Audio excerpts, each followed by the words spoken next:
Hi, this is Kelly. Welcome to my channel.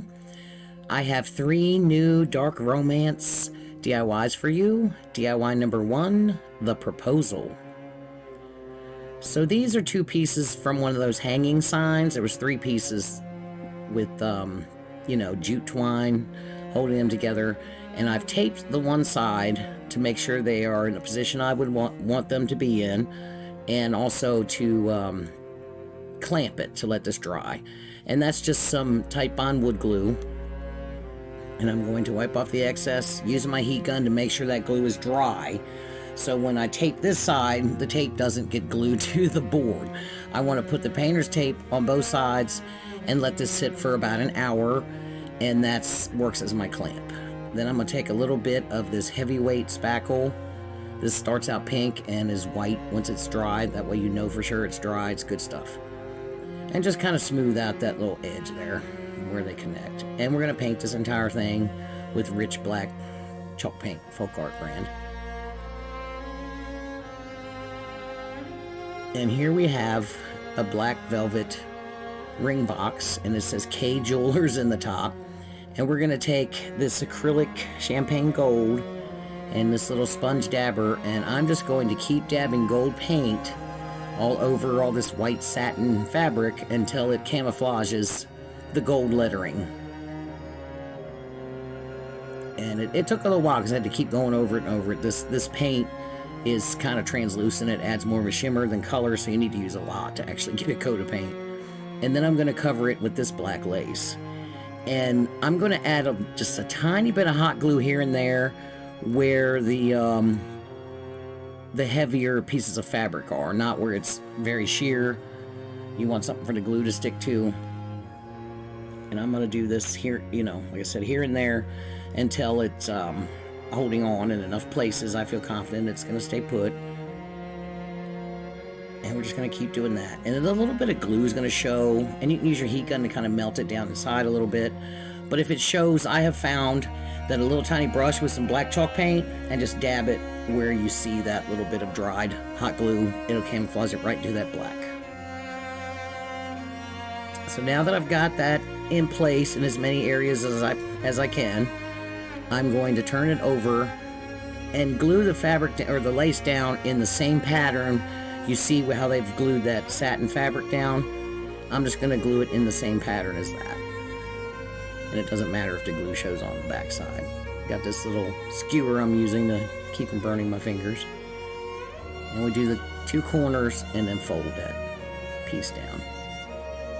And that's about it. Do that on all 4 corners. And anyway, I managed to get it back in the box. It was a bit of a fight. I didn't film all that. You just have to take your time. And then I took another piece of black lace and just kind of tucked it in the smaller portion of the bottom. It's got kind of that pillow. And a little piece of white lace on the front portion of the bottom. And you saw me with that little screwdriver just tucking it in place. I didn't bother to try to glue that. There's no reason to. Add a little gold shimmer to the outside of the box. Little gold shimmer to my rose here. I believe I got these roses from Temu. They're like a burgundy and black. And I'm going to hit the leaves as well. And the skeleton hand, I had already painted it I used it in a different project before. And I also added a little bit of that gold shimmer to the hand. And I'm just going to figure out where to position that. And here's my rose. Here's how we're going to lay it out. So a little hot glue to glue down my ring box. And I put a pretty generous amount of hot glue at the base of the hand, and then the excess glue that's showing, I press some Spanish moss into that glue. And we just want to kind of cover up where the hand ends a little bit. And then we're going to come in and glue down our rose. And I glue it at the tip there, and I don't think I show it, but later on I put a little dot underneath the rose itself to hold it in place. Add a little more black Spanish moss. Get everything where I want it. And this is kind of sitting so flat. I'm just going to take these 2. You can use Jenga blocks, but I just have these strips of wood that I painted black and just kind of add little feet so it sits up a little bit. It's not just sitting so flat. And you can do it taller. You can use spindles or whatever you like. Stack up some Jenga blocks and make it as tall as you want. And that's it. Simple and pretty. DIY number 2. You're invited. This is a really easy, well, I would say quick one, but getting these little Dollar Tree frames painted takes some time. Once you get into all the sides, it takes a while.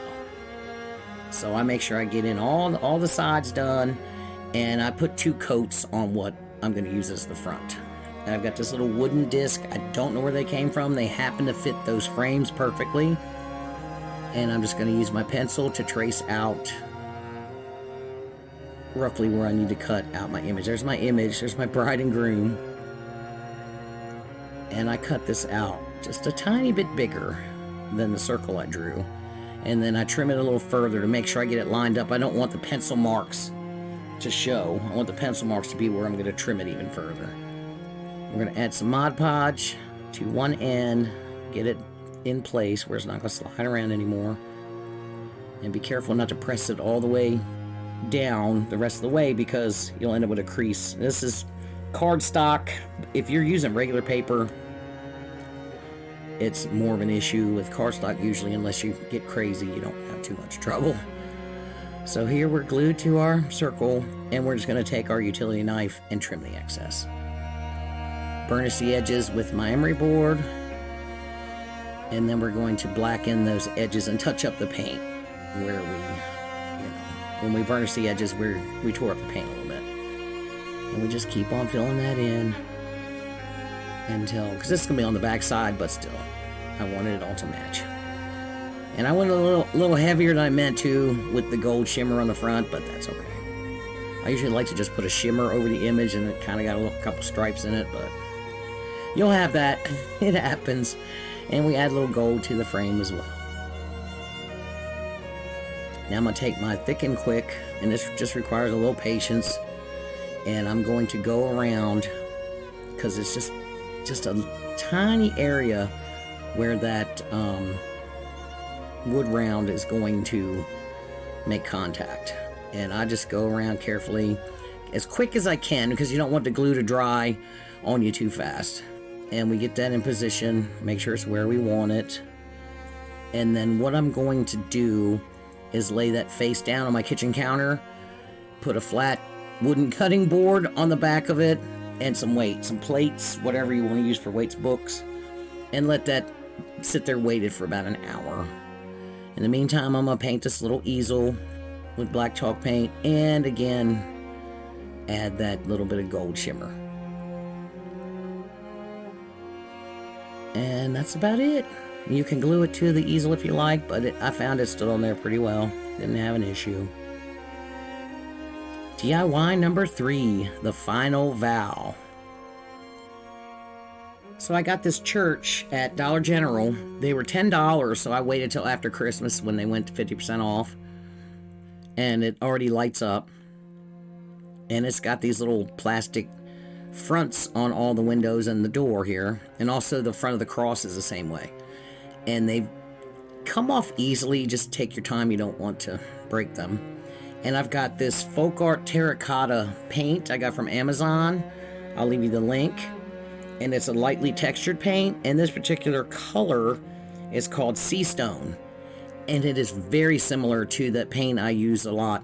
The Deco Art Vintage, the bluish gray. It's almost identical to it. And I just use this little sponge dabber. And I had to do 2 coats to get full coverage, and you get a nice little texture. And once they're dry, we're just going to dry brush a little black. And you'll see in my reveal, I ended up painting the cross front black and then dabbing gold metallic. And then I've got this sheet of cellophane, also from Amazon, and I'm just going to use my Sharpie to trace out 3 windows and the door, and we're going to cut those out. By the way, I forgot to trace them out before I painted the windows, so make sure you do that before you painted it. It was no big deal, I just went back and touched it up. And I've got one of these glue tape rollers. I got this at Hobby Lobby, but I've also gotten them at Dollar Tree. And this stuff's very sticky. And once you get it on the back I'm taking my little pliers to pluck the excess glue off because we don't want to smear it on our cellophane. And we glue our cut to fit pieces of cellophane to the back. And we do another one. And we do the 3 windows and the door all the same way. Very cool. And we just put those aside for now. And now I've got this joint compound. Now this particular can I have is very wet. It kind of gave me fits. In hindsight, I would have just used the heavyweight spackling that I finish it with that because I get sick of stuff. But basically I'm applying it to the front lower half. And just once you get it spread around, you kind of can let it sit for 10 minutes or so, and then you can go back and texture it, let it dry just a little bit. But it was such a pain. So anyway, and you're just basically swirling it and dabbing it till you get the look you want. And we're going to do on the sides. And I also end up doing the very front corner. I should have done the back corner too. But anyway, you don't want it to completely cover it. So now here I have the heavyweight spackle. And this is the same that I used in the first project. A lot easier to control, and you know for sure that it's dry because it goes from pink to white. And I'm just going to go around the windows and door, not completely, just here and there, and leave some of the front wall smooth. You see I'm coming around the side here, and then I also do the corners, the front corner all the way up. I should have done the back too, but that's okay. And you see I'm just kind of dragging it out towards the center. And once it's painted, and I put a little too much there, so I was just removing a little bit with my popsicle stick there. Great tool for this, by the way. And we're going to kind of make sure that that runs into where the first area we added texture to. Make sure that kind of blends together. And then we just got some here and there. Now, once that's all dry, we are going to paint the roof and steeple with black chalk paint. And then, of course, let that dry. Thank you guys so much for being here with me today. I hope you're enjoying my dark romance Valentine's projects. I'm sure enjoying doing them. So you see all the pink spackle turned white. So we know it's dry. And I let that the joint compound dry overnight before I mess with it again, by the way. It was so stinking wet. It was crazy. And we need 2 coats of this Castle is the name of the color, this chalk paint I'm using here. And I've got my little tiny brush to get up in the edges. And even after you do 2 coats, you're going to want to go back because you're going to see where you miss spots when you have such heavy texture like this. There's going to be spots the paint didn't go where you wanted it to. So once the second coat is completely dry, you're going to go over it at least one more time. Here we're doing that now. I've just got this little brush, just hitting the little spots of white that are showing here and there.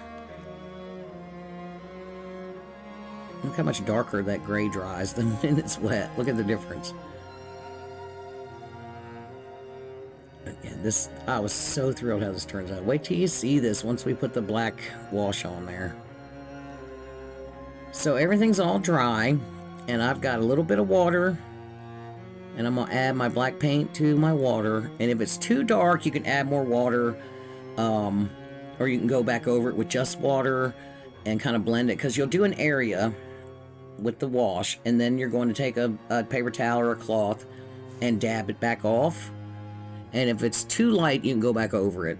I think I went over most of it twice. But if it's too dark, and then you do the next area and it doesn't quite match, you can go over the whole thing again with the lighter of the 2. Or add a little more water, and it'll get blended. But you see how I have a couple of cups now that have water and paint? One is a little lighter because it was going on a little too dark. And you want to make sure it gets in those textured areas really well. But yeah, I think I went over the whole thing twice. Once I got it covered, I went over it again. You see here we're doing this area, and it's showing up a tiny bit darker where the texture is, it seems. Which is fine. You know, you don't want it all to be exactly the same. the whole point is for it not to be all perfect and smooth, and so, but yeah, you get the idea. Go over that. Now see how that came out? So, too light. I'm going to go back over that area. This one I used a little bit heavier on the paint compared to water. And then we'll go back on the other side and just hit it again. And you just keep doing it till you get the color you want. It's starting to look a little like something now. So now we're going to take our castle gray and dry brush that over the black roof. And later on, I go back over it again with the vintage color, because it looked a little too drab compared to the rest, and you'll see here in a minute. There we go. Now we got my vintage color, and again, this is almost identical to what is on the windows. And we are going to dry brush that and pick up all the texture with this little bit of vintage. And it's really starting to come to life here. And always start light, and you can always add more. If you put too much on, it's too late. So start light and keep adding.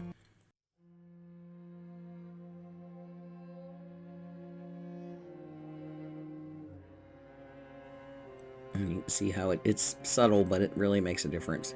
And then here we are, we're going to do the roof, especially the edges. And then we're going to come down and kind of like stripes, because we're looking for a weathered look. It's been, this is a building. It gets rained on. It gets, it gets weather beaten a little bit. And then this just brought it around to match with the other, with the same color on the front. It looked a whole lot better.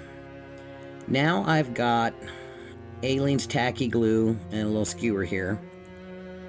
And we're going to glue the fronts back on. Now, I just did that around the outside frame. I didn't try to put it in the center. You don't want to smear that all over that cellophane, and get that in place. And we're going to glue the other two windows in the door the same way. Isn't that cool? Now, unfortunately, in the video here, when you see it in person lit up, it looks purple. On here, it's kind of strange. I don't know. I've tried different ways to show it, but anyway, it's all done. Here's my reveal. Here's the proposal. Thanks again for being here with me today. I really appreciate it. I like doing these. I don't want to do pink hearts, and everybody's doing that. So we want to be a little different. A little out there over here. You know how I roll. If you've watched any of my videos, you know. So here's my chapel. I just, I didn't glue anything. I just set it up with some moss and little stepping stones, that little vine. Thanks again. Don't forget to like and share and all the things. Bye.